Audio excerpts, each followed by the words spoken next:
Kan? Shalom Bapak Ibu.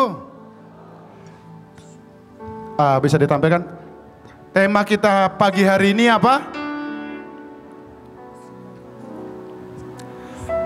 Menikmati dan menjadi daging. Coba katakan, menikmati dan menjadi daging.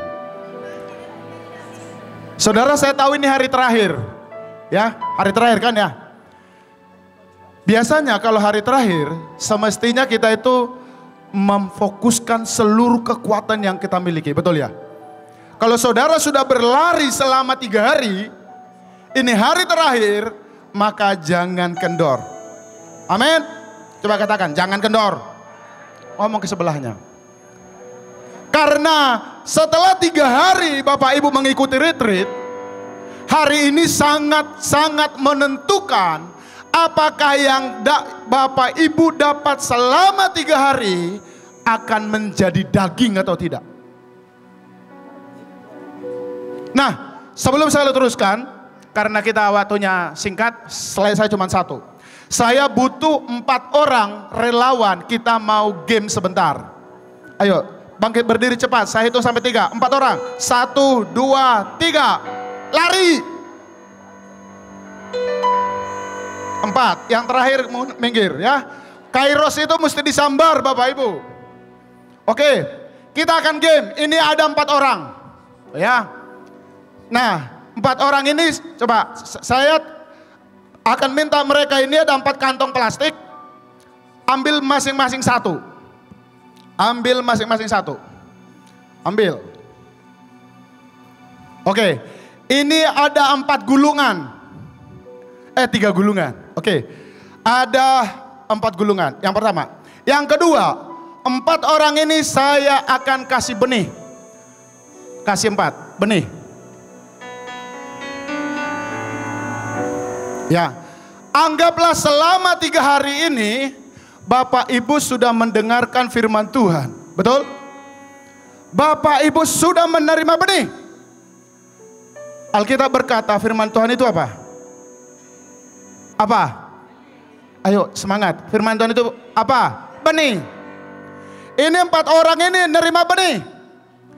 Nah, di ujung ini nanti saya akan kasih hadiah. Ayo bawa hadiahnya ke sini. Di antara 4 orang ini nanti, ya saudara, sebenarnya bukan 4 orang ini, ini tahapan sebenarnya ya. Taruh di sebelah sini, saya mau di sini. Nanti yang sampai di garis akhir, akan menerima ini. Ya, mau atau mau? Oh ya, taruh sini ya. Yang lolos ke babak terakhir akan terima ini. Ini pelajaran yang akan saudara perhatikan hari ini. Jangan lupakan seumur hidupmu. Oke.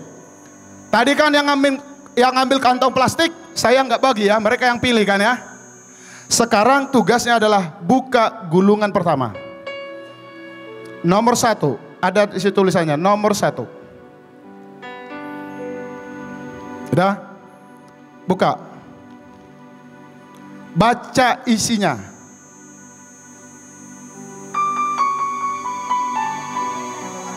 Oke, tunjukkan ke jemaat. Bapak apa? Ini memiliki pengertian dan payuan. Ini memiliki. Yang ini. Yang sana. Nah, karena kamu tidak memiliki pengertian dan pewahyuan, maaf, benihmu saya ambil. Kamu pulang dengan tangan kosong.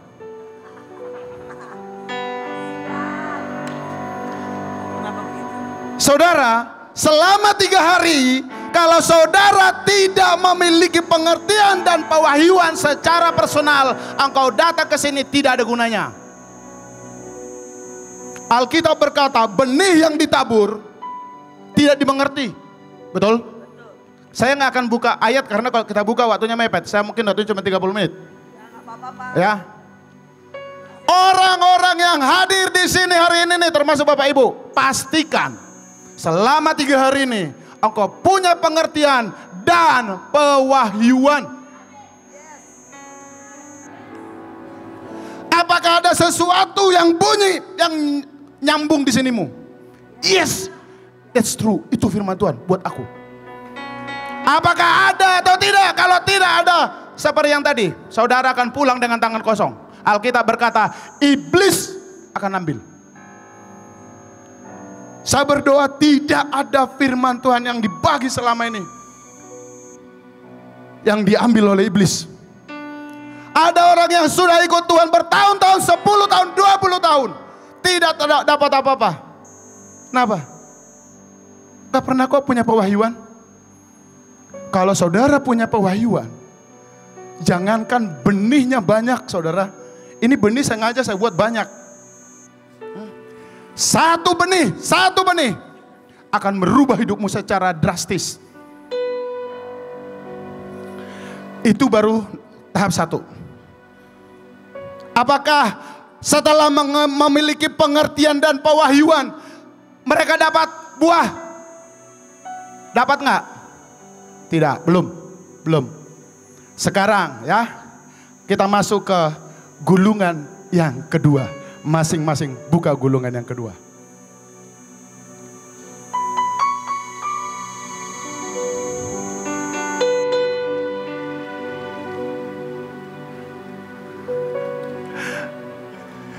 Tunjukkan ke jemaat.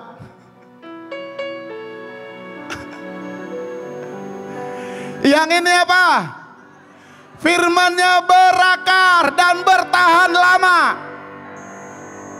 Yang ini maaf, tidak berakar, tapi benihnya nggak bisa saya ambil, dia harus bawa pulang. Karena Alkitab berkata, hanya yang tidak memiliki pengertian dan pewahyuan, yang benihnya diambil setan. Yang ini berakar, saudara. Banyak orang ya datang ke sebuah acara atau mendengarkan firman. Mereka mendapatkan pengertian, mereka mendapatkan wahyu. Exciting, semangat. Alkitab berkata, Yesus berkata, mereka yang mendengarkan firman itu gembira. Coba katakan sama-sama, gembira. Coba cek sebelahmu, selama 3 hari ini kamu gembira enggak? Hah? Gembira enggak? Pastikan engkau lolos nomor 2. Karena kalau nomor 2 engkau enggak lolos, bye-bye. Ya, harus memiliki firman itu, harus berakar dan bertahan lama. Ini mereka berdiri di sini sampai saya selesai khotbah atau mereka suruh pulang? Hah? Pulang aja, nanti kasihan ya. Oke, kalau gitu nanti saya jelaskan. Ini gulungan yang kedua. Sekarang kita masuk ke gulungan yang ketiga. Siapakah? Gulungan yang ketiga saya gabung aja 3, 4, 5 ya, banyak kelamaan.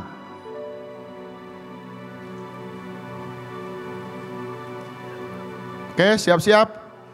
Nih rada-rada warnanya.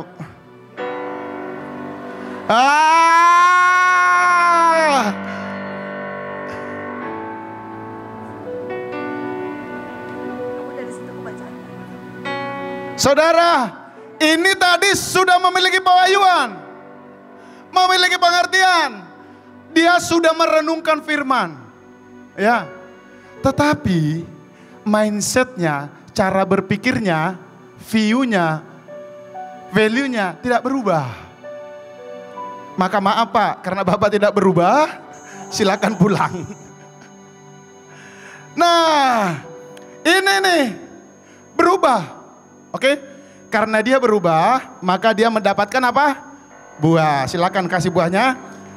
Nah, yang diambil tadi diberikan ke dia juga. Silakan ambil, bawa pulang, bagi-bagi. Ya. Beri tepuk tangan dulu ya. Itulah tahapan demi tahapan untuk saudara dan saya menikmati setiap janji. Sederhana kan?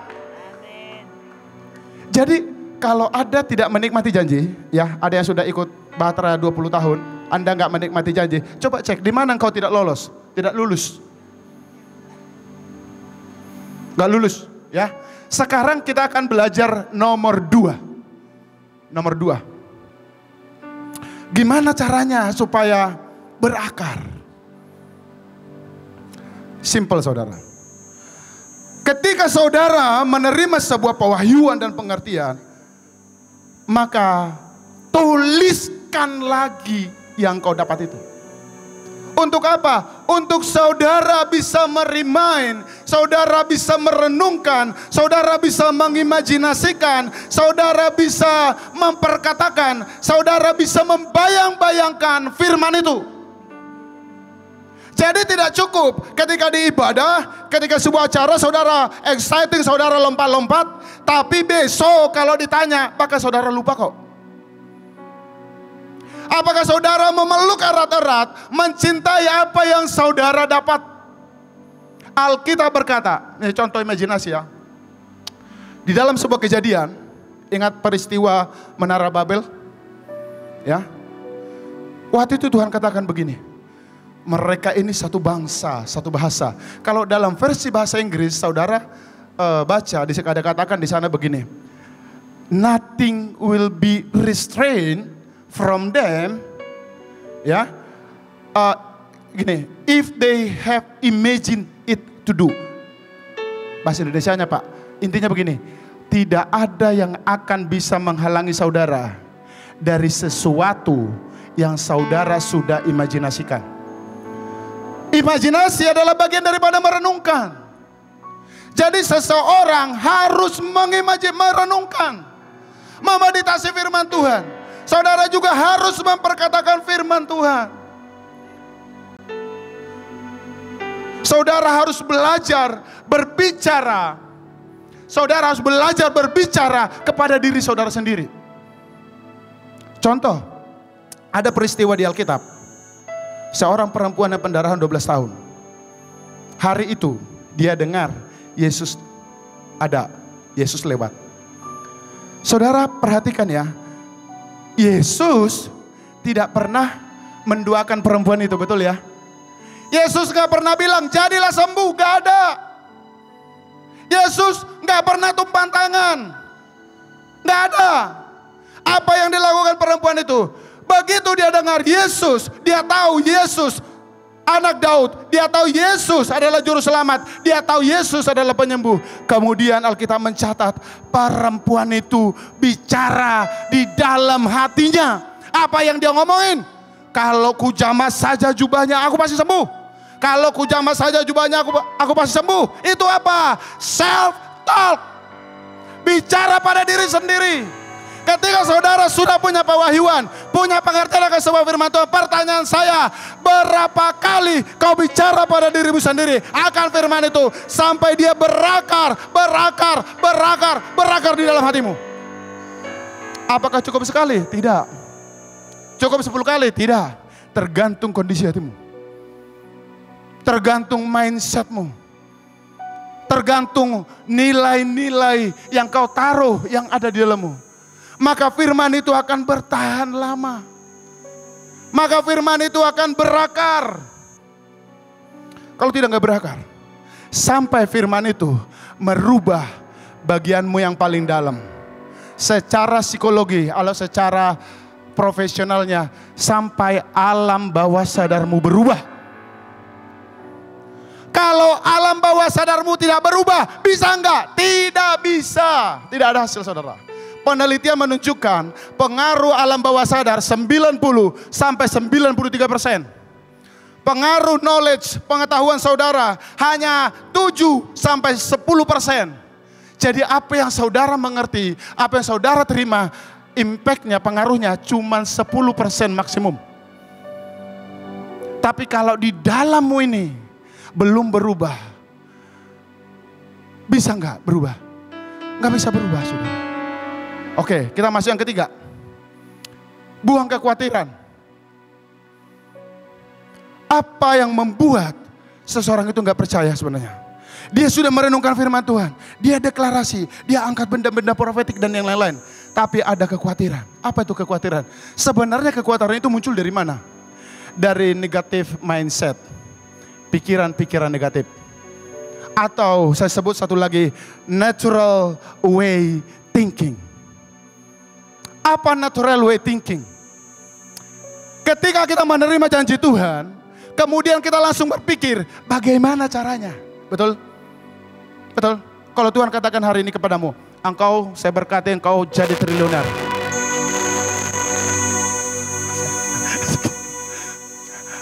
Engkau jadi triliuner.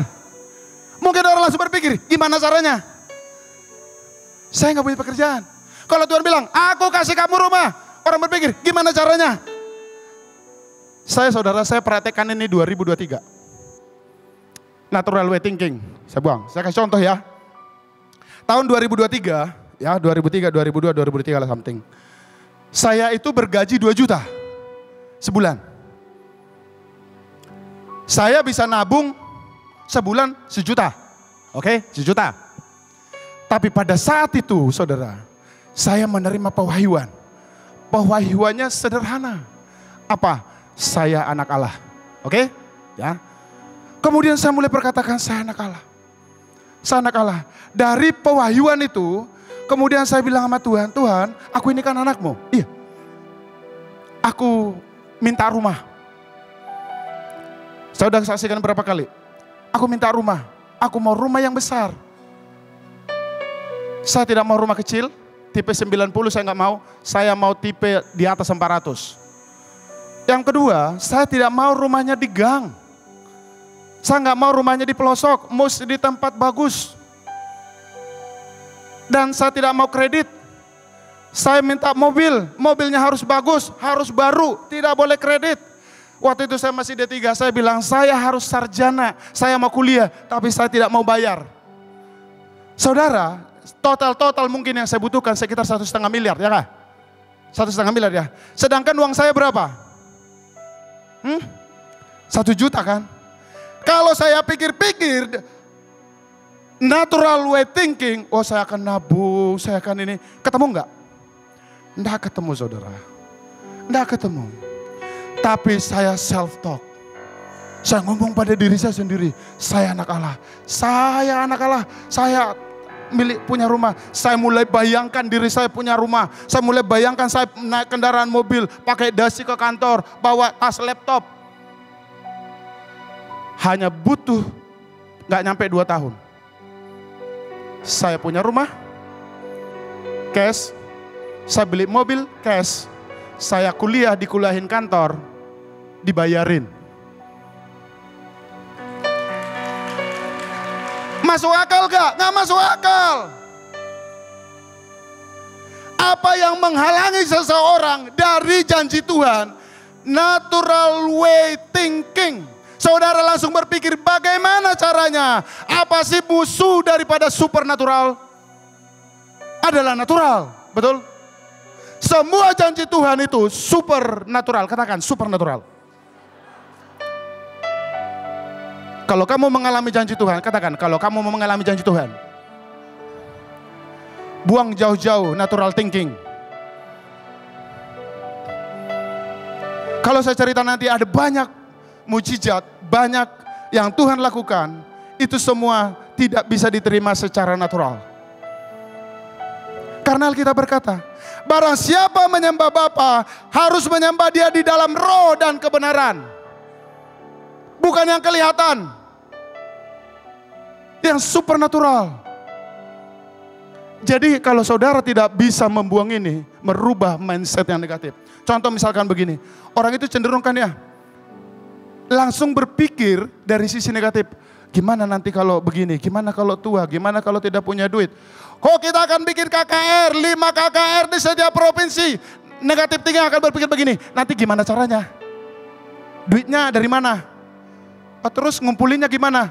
Itu namanya natural way thinking atau negative thinking. Kalau masih ada itu, jangan berharap saudara menikmati. Nggak bakal saudara. Nggak bakal. Ini saya udah tulis, ini proses, ini tahapan. Tahapan satu demi satu saudara harus lewatin. Kalau nggak bisa. Oke? Yang keempat, berani declare. Gini, apakah firman kebenaran yang saudara tahu, saudara declare every day? Apakah declare every day? Kenapa? Ada ayatnya saudara. Sebentar ya, saya buka dulu ya. Supaya saya nggak ngomong terus, sekali-sekali kita baca ayat ya.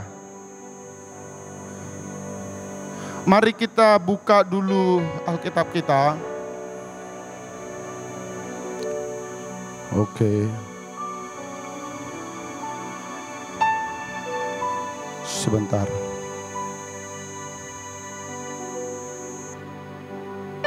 Declare. Bilangan 14 ayat 28. Bilangan 14 ayat 28.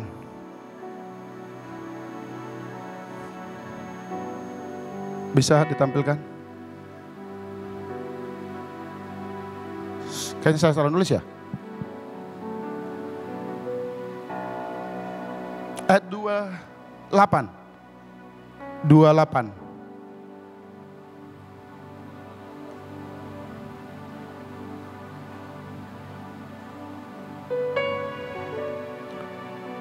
Yes.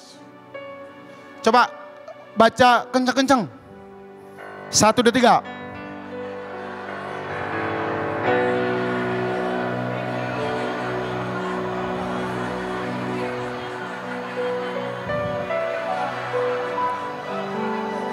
Yang mengerti katakan yes, yes, yes, yes. Saudara pernah dengar ayat ini? Pernah dengar ayat ini? Pernah, siapa yang pernah dengar, angkat tangan? Siapa yang sudah melakukan? Oh, baru 1, 2. Seperti firman Tuhan katakan kepada mereka, seperti yang kamu katakan di hadapanku, demikianlah aku lakukan kepadamu. Banyak orang tidak sadar. Mereka berkata-kata di hadapan Tuhan, baik itu yang keluar dari mulut mereka, baik itu yang berbicara dalam hati mereka, semua tentang kekhawatiran, ketakutan, dan hal-hal negatif. Jangan heran saudara, saya begini ya, Tuhan itu bekerja berdasarkan hukum. Saudara mengerti maksudnya? Kalau ini hukum saudara. Apa yang sering kau katakan di hadapan Tuhan, entah lewat pikiranmu, entah lewat ucapanmu, your voice, suara hatimu yang sering bergumam di hadapan Tuhan, itulah yang akan menyerbu hidupmu. Automatically, katakan, automatically. Makanya bangunlah pola hidup mulai sekarang ya. Yang kau sudah dengar, yang tadi dari nomor 1, yang kau sudah dengar, yang pewahyuan yang sudah kau terima, mulai declare.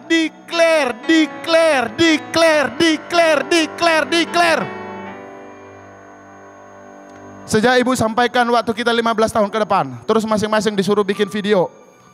Saya bikin video untuk Sumatera Utara, mungkin Sumatera Utara ada yang di sini. Untuk 14 tahun ke depan.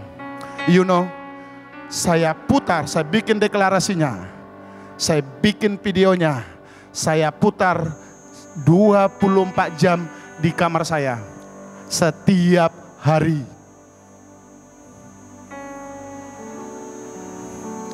Declare.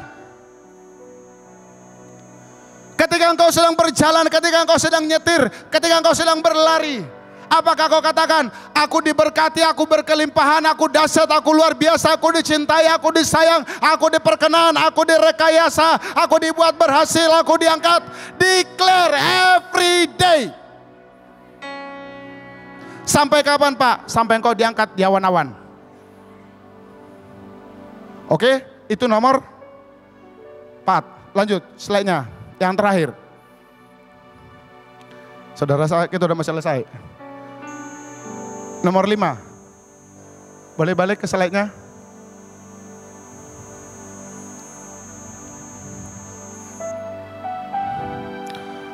Nah, ini orang sering lupa.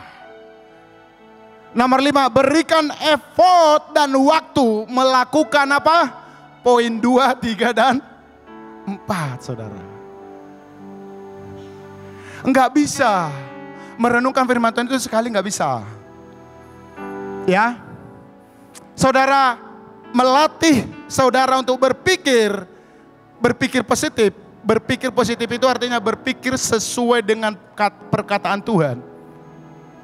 Contoh misalkan, firman Tuhan berkata, engkau ahli waris, sepewarisan bersama dengan Kristus. Artinya semua yang Bapa punya, engkau punya. Amin. Itu firman, itu kebenaran. Saudara latihan, saudara memperkatakan. Dan Alkitab berkata ya, akan ada duri, ada pencobaan, ada penganiayaan. Untuk apa? To distract your attention, untuk menarik perhatianmu keluar dari firman. Sehingga saudara akan menyerah. Udahlah memang begini. Udahlah memang gak bisa. Apakah ketika engkau declare pada dirimu sendiri, atau kau declare kepada orang lain, kau berkata, you know, Tuhan mengasihi saya diperkenan, saya dicintai, saya diberkati, I'm a triliuner. Jangan kira saudara tidak akan dipersekusi. Oh, saudara akan dipersekusi. Saudara akan dibilang gila. Saudara akan dibilang sombong amat. Saudara akan dibilang udah mulai miring-miring. Semua yang negatif akan dicoba diarahkan buat saudara. Supaya apa? Supaya saudara distract, keluar dari kebenaran.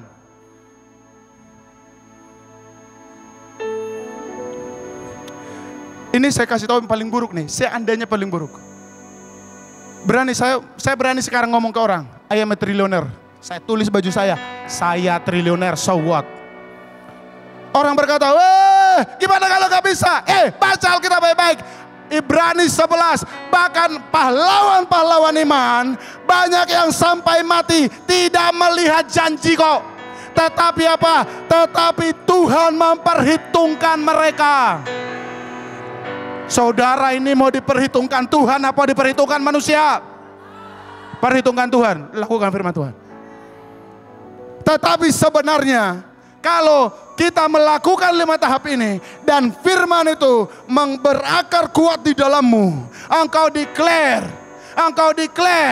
Kemudian orang lain berkata, orang lain mempersekusi saudara, orang lain menindas saudara, saudara declare dan itu menjadi kuat di dalam. Akan tiba masanya saudara ada di titik yang Yesus katakan, nothing is impossible for those who believe. Tetapi those who believe hanya akan terjadi kalau saudara sudah melewati tahap 1, tahap 2, tahap 3, tahap 4 dan tahap 5. Banyak orang berpikir, aku percaya Pak, aku percaya. Pertanyaan saya, apa yang kau percaya? Apa yang kau percaya? Apakah ada firman? Apakah ada janji yang kau pegang dan engkau menerima pewahyuan atau tidak? Oh enggak ada Pak. Berarti apa yang kau percaya? Ambil firman, pewahyuan, tanam. Lakukan nomor 3, nomor 4, nomor 5. Maka firman itu akan menyatu. Berakar. Saudara, saya akan sebagai terakhir penutup, saya akan baca satu firman. Perumpamaan benih. Mungkin gak usah dibaca, saya gak usah ditampilkan. Saya hanya sampaikan aja, nanti Bapak Ibu cari di rumah. Markus 4 ayat 26 sampai 29. Perumpamaan tentang benih yang tumbuh. Tahu ayatnya ya? Tidak perlu dibaca ya. Dikatakan begini. Benih itu ditabur. Dikatakan ya. Ayat 27.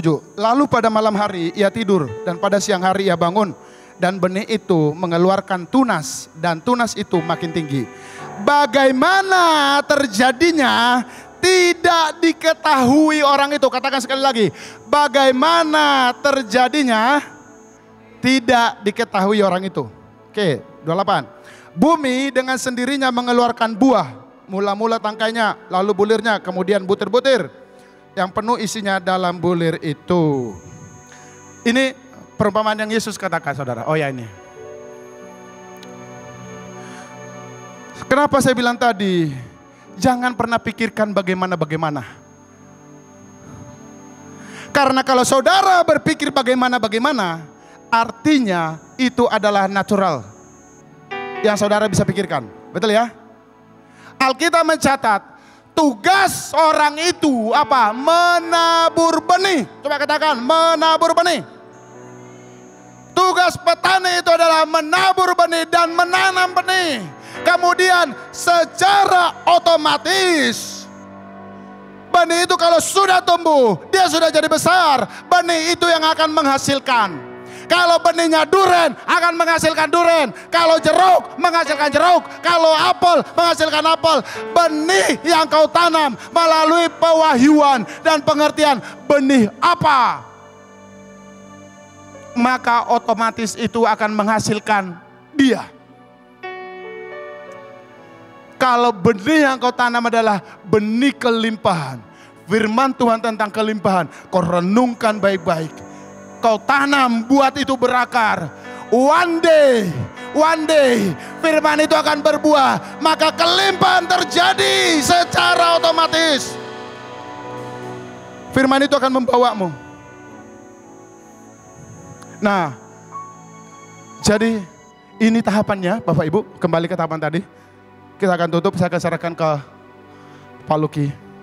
Saya berdoa ya Bapak Ibu ya. Semua Bapak Ibu yang ada di tempat ini, ketika engkau pulang ke provinsi, pastikan engkau sampai di poin nomor 5. Bisa keluarkan? Ya, pastikan. Jangan pulang dari tempat ini setelah 3 hari ikut acara. Jangan pulang tanpa pewahyuan. Jangan pulang tanpa pengertian. Karena kalau saudara tidak punya pewahyuan, saudara akan pulang dengan tangan kosong. Terima kasih, Tuhan Yesus memberkati.